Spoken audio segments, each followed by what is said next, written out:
पहला प्रश्न, किस जनजाति के लोगों द्वारा सबसे पहले झारखंड राज्य निर्माण की प्रक्रिया शुरू की गई थी? मुंडा जनजाति के द्वारा। दूसरा प्रश्न, मुंडा जनजाति का वह कौन सा व्यक्ति था जिसने सबसे पहले झारखंड राज्य निर्माण की प्रक्रिया शुरू की थी?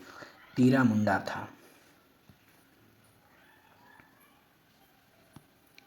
तीसरा प्रश्न, निम्न में से किस व्यक्ति को रीसा मुंडा द्वारा मुंडाओं का शासक चुना गया? सुतिया पाहन के द्वारा। चौथा प्रश्न, सुतिया पाहन ने अपने नवस्थापित राज्य का नाम क्या रखा था? सुतिया नागखंड रखा था।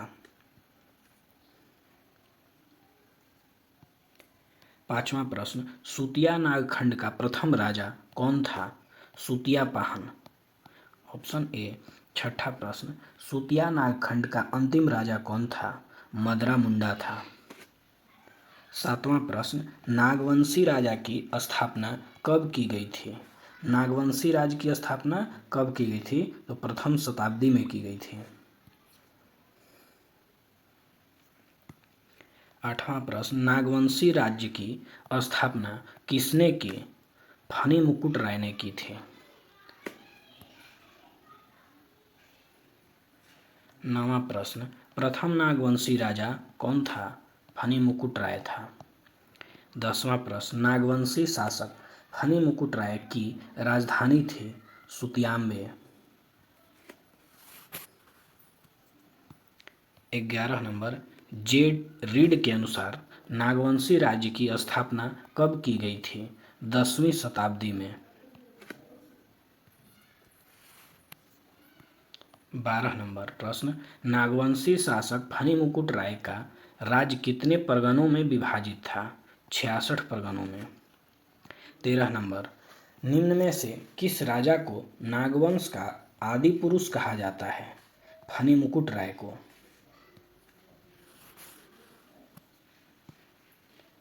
फनी मुकुट राय का विवाह निम्न में से किस राजघराने की राजकुमारी से हुआ था? पंचेत राजकुमारी से। 15 नंबर प्रश्न, पंचेत राज स्थित था नागवंशी राज्य के पूर्व में? Option A.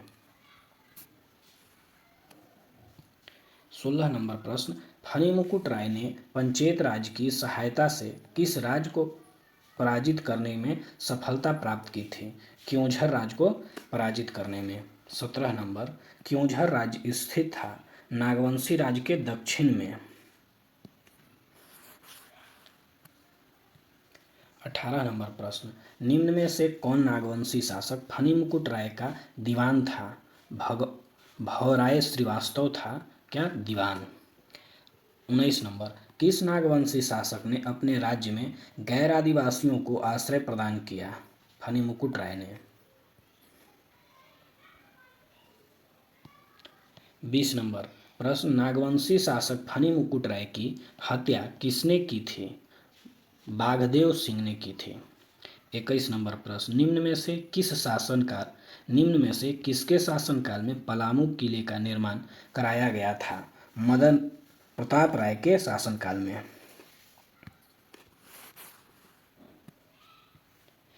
22 नंबर प्रश्न, प्रताप राय ने अपनी राजधानी को सुतियाम्बे से किस स्थान पर स्थानांतरित किया? चुटिया में किया था। 23 नंबर, निम्न में से किस नागवंशी राजा ने सबसे पहले कर्ण की उपाधि धारण की थी? भीमकर्ण ने।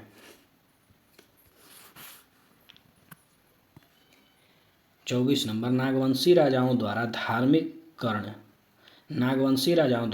धारित कर्ण की उपाधि किस राजवंश से प्रभावित थी? कलचुरी राजवंश से।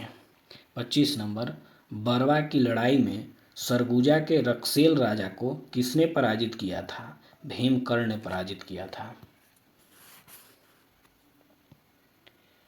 26 नंबर, बरवा की लड़ाई में विजय के उपरांत भीमकर्ण ने बरवा के साथ साथ पलामू के किस क्षेत्र पर अधिकार कर लिया? टोरी क्षेत्र पर। 27 नंबर, निम्नलिखित में से किस नागवंशी राजा ने भीमसागर का निर्माण कराया था? भीमकर्ण ने। 28 नंबर, बरवा की लड़ाई में भीमकर्ण को निम्न में से किस देवी देवताओं की एक मूर्ति प्राप्त हुई थी? वासुदेव की मूर्ति प्राप्त हुई थी। 29 नंबर, निम्न में से किस नागवंशी शासक ने खुखरा को अपनी राजधानी बनाया? भीमकर्ण ने।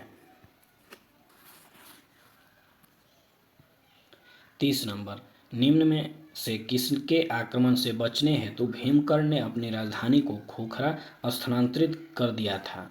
मुस्लिम आक्रमण से बचने के लिए। 31 नंबर, इनमें से कौन सा नागवंशी राजा लोधी वंश के समकालीन था? उपयुक्त में से सभी तो छत्रकर्ण और प्रतापकर्ण और विराटकर्ण, तीनों उपयुक्त में से सभी। 32 नंबर, नागवंशी शासक प्रतापकर्ण के समय राज्य किसके विद्रोह से त्रस्त था? घटवार के विद्रोह से त्रस्त था। 33 नंबर, इनमें से कहाँ के राजा ने खुखरागढ़ की घेराबंदी करके प्रतापकर्ण को किले में बंदी बना लिया था? तमाड़ ने।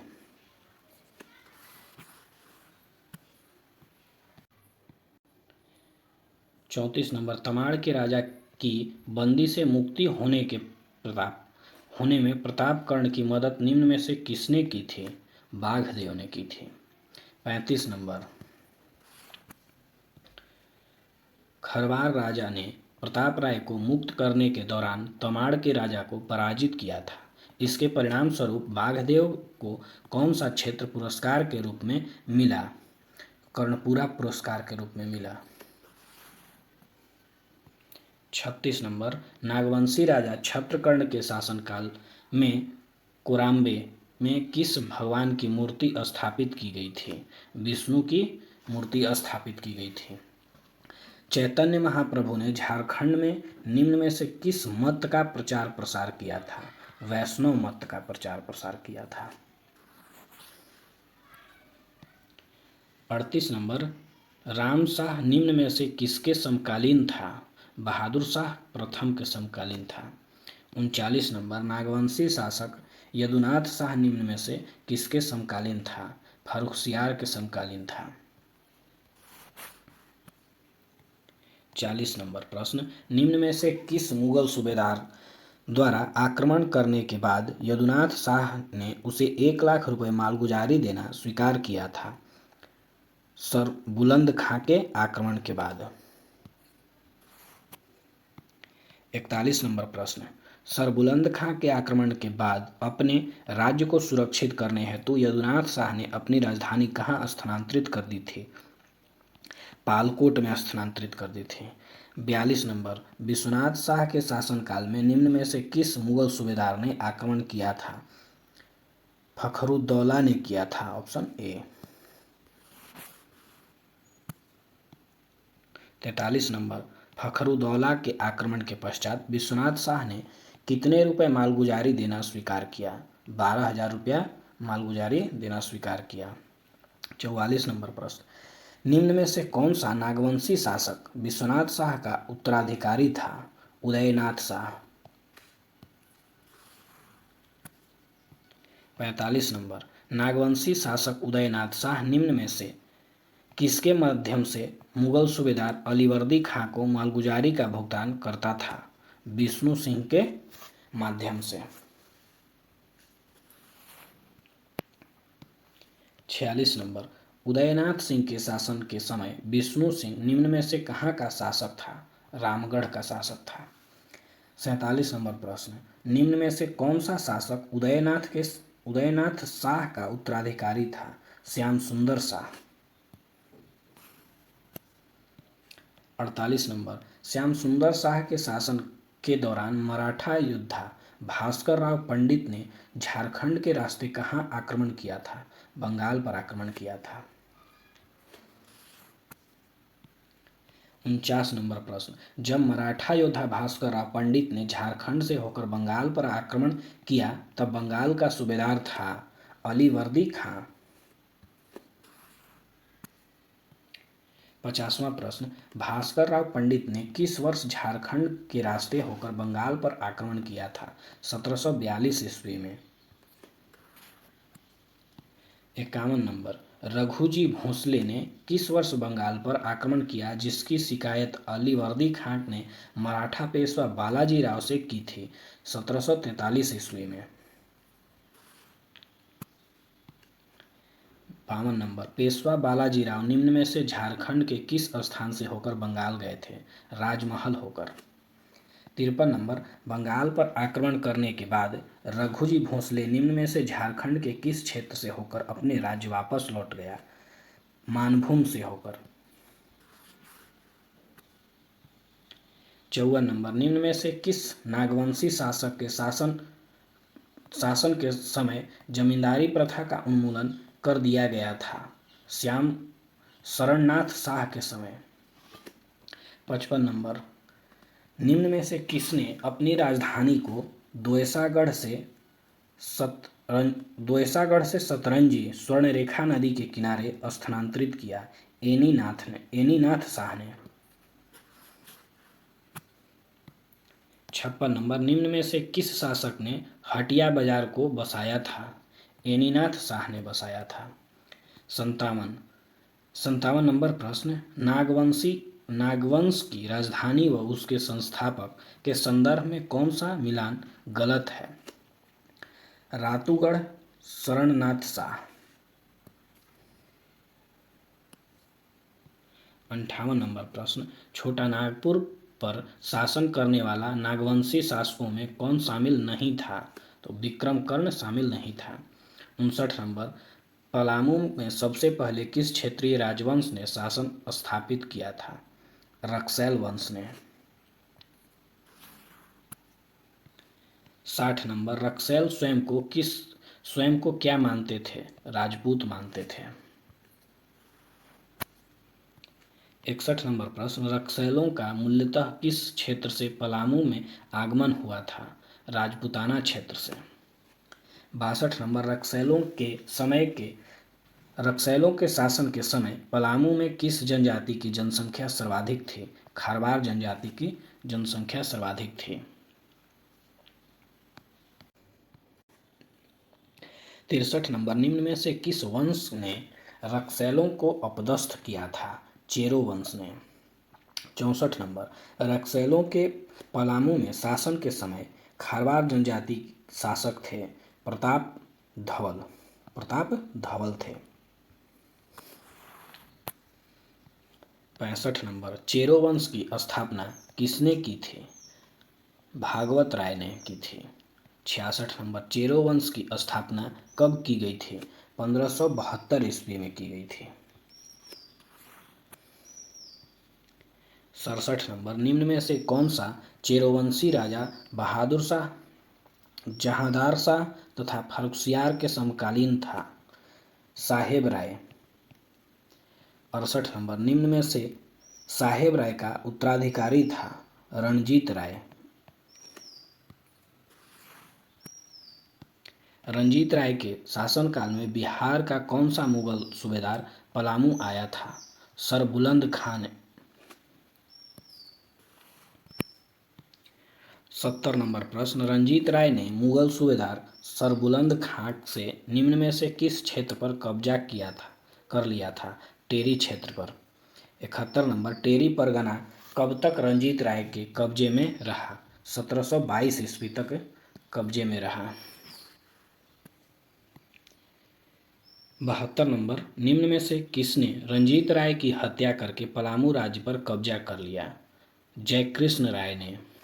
73 नंबर, बिहार के किस सूबेदार ने 1730 ईस्वी में पलामू के चेरो राजा जयकृष्ण राय से कर वसूल किया? फखरुद्दौला ने। 74 नंबर प्रश्न, बिहार के सूबेदार फखरुद्दौला ने चेरो राजा जयकृष्ण राय से कितने रुपए सालाना कर वसूल किया था? 5000 रुपया सालाना।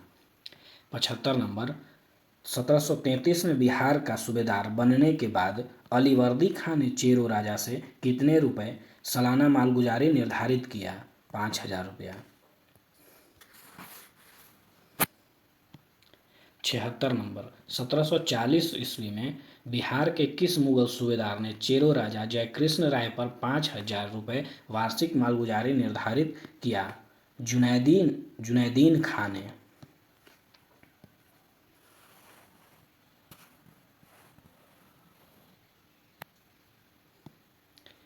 चेरो राजा पर मुगलों की ओर से अंतिम आक्रमण करने वाला व्यक्ति था हिदायत खां। चेरो राजाओं पर मुगलों की ओर से अंतिम आक्रमण करने वाला हिदायत खां था, जैनुद्दीन खां का सैन्य अधिकारी।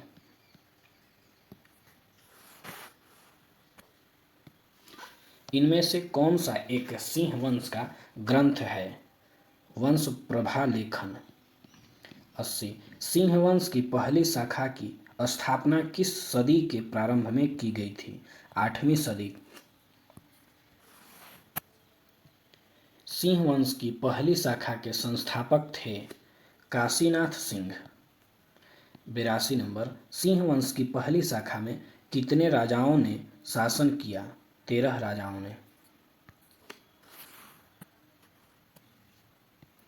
सिंह वंश की पहली शाखा का शासनकाल कब तक जारी रहा? 13वीं शताब्दी के प्रारंभ तक। सिंह वंश की दूसरी शाखा की स्थापना कब की गई थी? 1205 ईस्वी में। 85 नंबर प्रश्न सिंह वंश की दूसरी शाखा की स्थापना किसके द्वारा की गई थी? दर्प नारायण सिंह के द्वारा। 86 नंबर सिंह वंश की दूसरी शाखा के दूसरे शासक कौन थे? युधिष्ठिर। युधिष्ठिर ने किस वर्ष सिंह वंश का शासन अपने हाथों में लिया? 1262 ईस्वी में। युधिष्ठिर के बाद सिंह वंश का शासक कौन बना? काशीराम सिंह ने बना। काशीराम सिंह किसके समकालीन था? बहादुर शाह प्रथम के समकालीन था। काशीराम सिंह ने अपनी राजधानी किस स्थान पर बनाई थी? पोरहाट में बनाई थी। काशीराम सिंह के बाद सिंह वंश की गद्दी पर निम्न में से कौन आसीन हुआ? अच्युत सिंह आसीन हुआ। सिंह वंश की कुल देवी थीं पौरी देवी। सिंह वंश के किस राजा के द्वारा सिंह वंश की कुल देवी पौरी देवी की प्राण प्रतिष्ठा की गई थी? अच्युत राय के द्वारा। सिंह वंश के किस राजा को बनारस की तीर्थ यात्रा से लौटने के क्रम में एक मुसलमान द्वारा पकड़ लिया गया था तथा बाद में अपने 32 अनुयायियों के साथ छोड़ दिया गया था? अर्जुन सिंह प्रथम को। 95 नंबर बनारस की तीर्थ यात्रा से लौटने के क्रम में एक मुसलमान अर्जुन सिंह प्रथम को पकड़कर किस स्थान पर ले गया था? कटक ले गया था। 96 नंबर अर्जुन सिंह प्रथम के बाद सिंह वंश का शासक कौन बना? जगन्नाथ सिंह द्वितीय। 97 नंबर जगन्नाथ सिंह द्वितीय सिंह वंश का शासक था, 13वां शासक था। 98 नंबर निम्न में से सिंह वंश के किस शासक के उत्पीड़न से तंग आकर भूंइया जनजाति के लोगों ने विद्रोह कर दिया था? जगन्नाथ सिंह द्वितीय के द्वारा।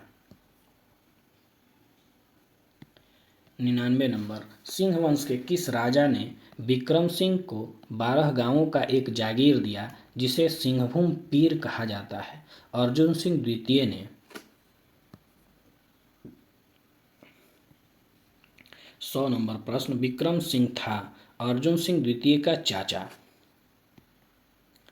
विक्रम सिंह ने सिंहभूम पीर का विस्तार करने के बाद इसकी राजधानी स्थापित की, सरायकेला में स्थापित की। विक्रम सिंह ने अपने से किस क्षेत्र पर कब्जा करके अपनी सीमा का विस्तार किया? कांडू, बंकासाई, गम्हरिया, उपयुक्त में से सभी। अर्जुन सिंह द्वितीय का उत्तराधिकारी कौन था? अमर सिंह था।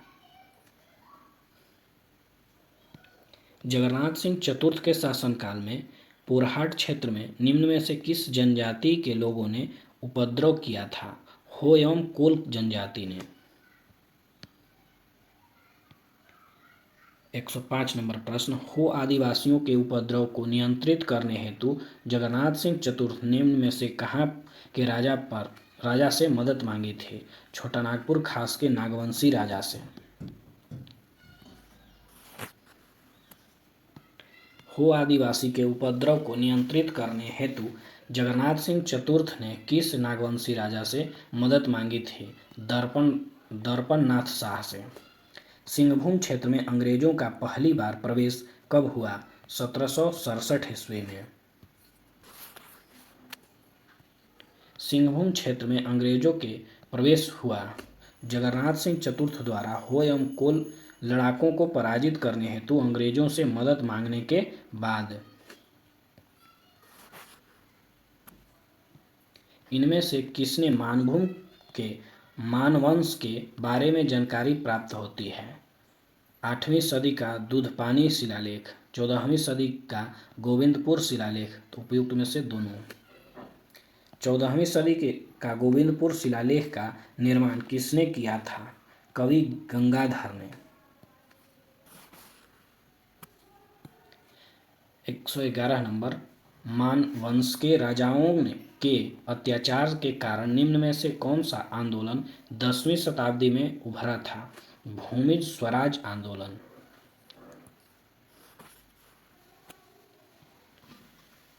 निम्न में से किस जनजाति ने मानवंश के राजाओं के अत्याचार के कारण मानभूम को छोड़कर पंचेत को अपना आश्रय बना लिया था?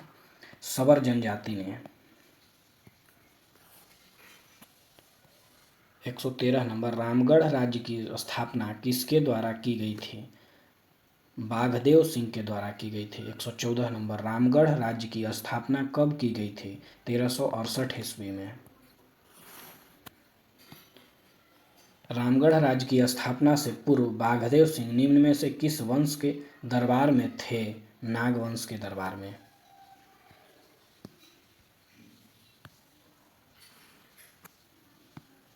रामगढ़ राज्य की स्थापना से पूर्व बाघदेव सिंह ने इनमें से किस क्षेत्र में स्थानीय राजा को पराजित कर उसके क्षेत्र पर अधिकार कर लिया था? कर्णपुरा को। इनमें से किस राजा के शासनकाल में रामगढ़ राज्य का सर्वाधिक उत्कर्ष हुआ? बलदेव सिंह के शासनकाल में। दलेल सिंह ने रामगढ़ राज्य पर शासन किया 1667 से 1724 ईस्वी तक। बलदेव सिंह ने 6 राज्य के किस राजा की हत्या करके उसे अपने विभिन्न क्षेत्रों पर अधिकार कर लिया था? मगर सिंह। दलेल सिंह ने किस वर्ष 6 राज्य के राजा मगर सिंह की हत्या कर दी थी? 1718 ईस्वी में।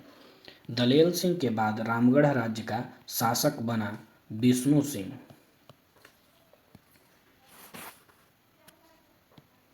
भास्कर राव के नेतृत्व में मराठों ने रामगढ़ के राजा विष्णु सिंह पर किस वर्ष आक्रमण किया था? 1747 ईस्वी में।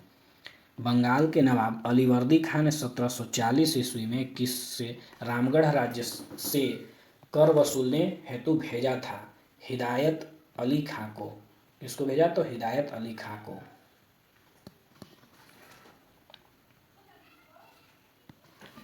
बंगाल के सूबेदार हिदायत अली खां ने रामगढ़ राज्य पर कितने रुपए वार्षिक मालगुजारी तय की थी? 12,000 रुपया। 1751-52 ईस्वी में नहरत समया के किस जमींदार ने विष्णु सिंह पर आक्रमण करके उसे समझौते के लिए विवश किया? कामगार खां ने। बंगाल के किस शासक ने 1763 में रामगढ़ के राजा विष्णु सिंह को पराजित करने हेतु सेना भेजी थी? मीर कासिम ने। 1763 में मीर कासिम ने निम्न में से किसके नेतृत्व में रामगढ़ राज्य पर आक्रमण हेतु सेना भेजी थी? मरकत खां, असदुल्लाह खां। उपयुक्त में से दोनों। मरकत खां असदुल्ला खां के नेतृत्व में। विष्णु सिंह के बाद रामगढ़ राज्य का शासक निम्न में से कौन बना? मुकुंदर सिंह बना। रामगढ़ राज्य की प्रथम राजधानी कहाँ थी? सिसिया थी। रामगढ़ राज्य की अंतिम राजधानी कहाँ थी? पद्मा थी।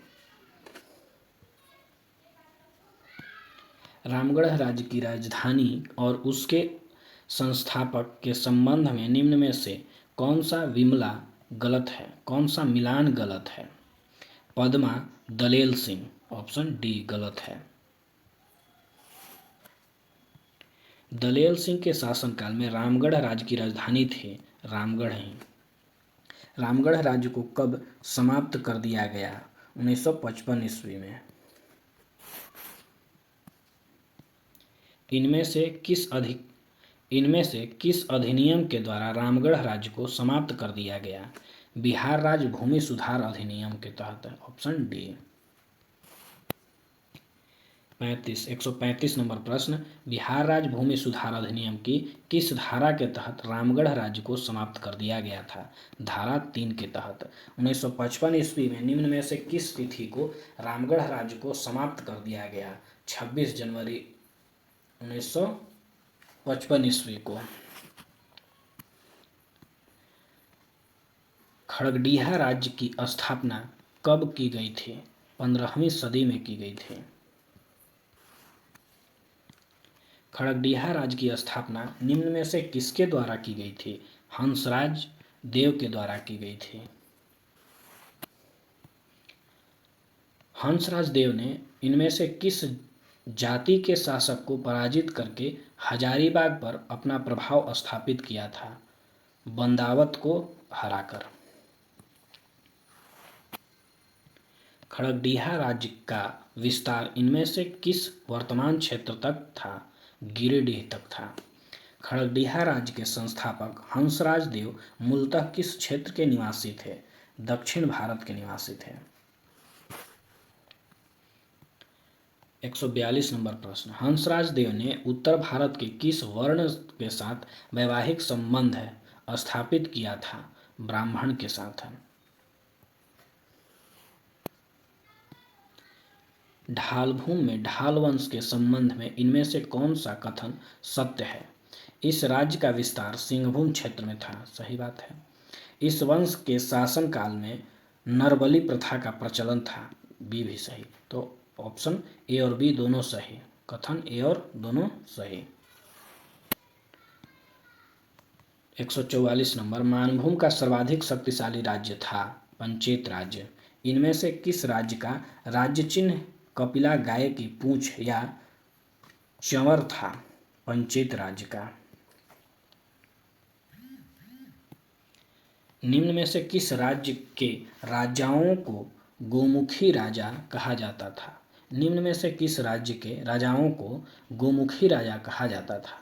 पंचेत राज्य को। सुतिया नागखंड की राजधानी सुतियांबे का संबंध वर्तमान के किस स्थान से है? पिठौरिया से है। मदरा मुंडा ने निम्न में से किस मेले की शुरुआत की थी? मुंडमा जतरा मेला, ऑप्शन बी। छोटा नागपुर के किस नागवंशी राजा ने अकबर के काल में मुगल काल अधीनता स्वीकार नहीं की थी? मधुकर शाह ने। अकबर के किस सेनापति ने नागवंश पर आक्रमण कर उसे पराजित किया? शहबाज खां ने। अकबर के शासनकाल में नागवंश पर आक्रमण के समय यहाँ पर शासक कौन था जो पराजित हुआ? मधुकर शाह था।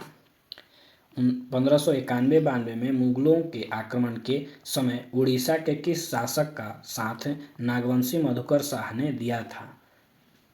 कुतलुग खां का।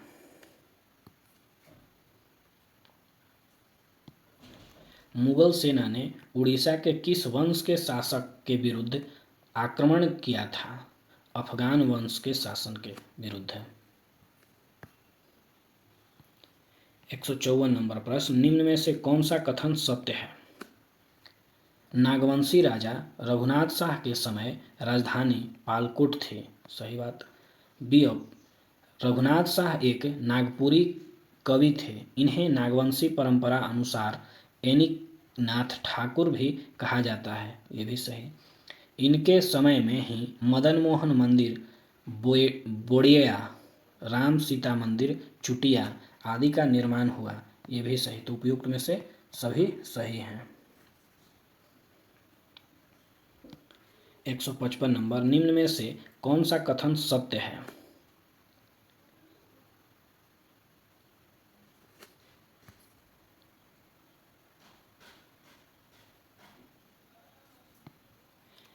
निम्न में से कौन सा कथन सत्य है?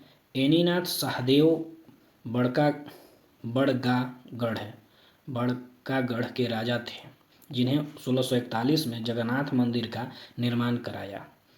शाहजहां के काल में कोकरहट क्षेत्र में नागवंश का दुर्जनसाल तथा पाल क्षेत्र में चेरो वंश का प्रताप राय का शासन था। दुर्जनसाल ने कैद से छुड़ने के बाद अपनी राजधानी दोईसा में बनाई, जहां नवरत्नगढ़ नामक भव्य इमारत का निर्माण कराया। तो उपयुक्त में से सभी कथन सही हैं। उपयुक्त में से सभी सही हैं।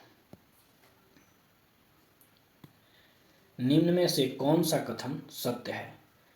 मेदिनी राय सर्वाधिक शक्तिशाली चेरो राजा था। सही बात। मेदिनी राय औरंगजेब का समकालीन था और इतिहास में एक न्यायी राजा के रूप में प्रसिद्ध था। यह भी सही बात। मेदिनी राय का शासनकाल चेरो वंश का स्वर्णिम युग कहा जाता है। यह भी सही। तो उपयुक्त में से सभी सही हैं।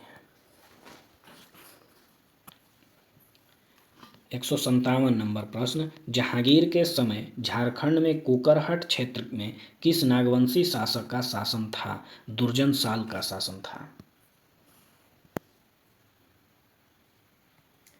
158, निम्न में से कौन सा कथन सत्य है? दुर्जनसाल हीरो के राजा के रूप में प्रसिद्ध था। सही बात।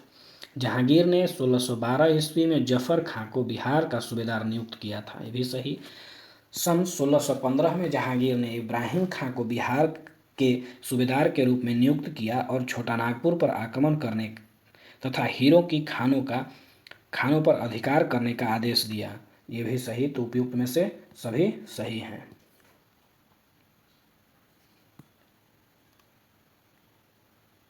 निम्न में से कौन सा कथन सत्य है? दुर्जनसाल को बंदी बनाकर मुगल सेना द्वारा दिल्ली लाया गया और जहांगीर ने उसे ग्वालियर के किले में 12 वर्ष तक कैद रखा। सही बात है। इब्राहिम खां को कोकरहाट क्षेत्र में विजय के कारण जहांगीर ने 4000 की मनसबदारी और फाथगंज की उपाधि दी। फाथजंग की उपाधि दी। सही बात। शंख नदी में पाए जाने वाले हीरों का वर्ण स्वयं जहांगीर ने अपनी आत्मकथा तुजू के बाबरी में की है। सही बात। उपयुक्त में से सभी सही। निम्न में से कौन सा कथन सही है? शंख नदी से प्राप्त हीरों में से एक हीरा बैगनी रंग का था, जिसकी शुद्धता की पहचान दुर्जनसाल ने की। सही बात है। दुर्जनसाल के हीरा पहचानने की क्षमता से प्रभावित होकर जहांगीर ने उसे कैद से मुक्त कर दिया और शाह की उपाधि दी। दुर्जनसाल ने भी 6000 रुपये वार्षिक कर देना स्वीकार किया। तो उपयुक्त में से सभी कथन सत्य हैं। 161 नंबर, पलामू का चेरो राज्य पर कब्जा करने के लिए किसके नेतृत्व में अपनी सेना भेजी थी? मान सिंह के नेतृत्व में। पलामू पर आक्रमण के लिए मान सिंह ने कहाँ एक किले का निर्माण कराया? रोहतासगढ़ किले का निर्माण कराया। मान सिंह के आक्रमण के समय पलामू का राजा कौन था? रणपत चेरो थे। किस नदी में पाए जाने वाले हीरो ने मुगल सेना का ध्यान इस ओर खींचा? शंख नदी में। शंख नदी में पाए जाने वाले हीरे ने किस मुगल शासक का ध्यान झारखंड की ओर खींचा? जहांगीर का। शंख नदी में पाए जाने वाले हीरो के संदर्भ में निम्न में से कौन सा कथन सत्य है?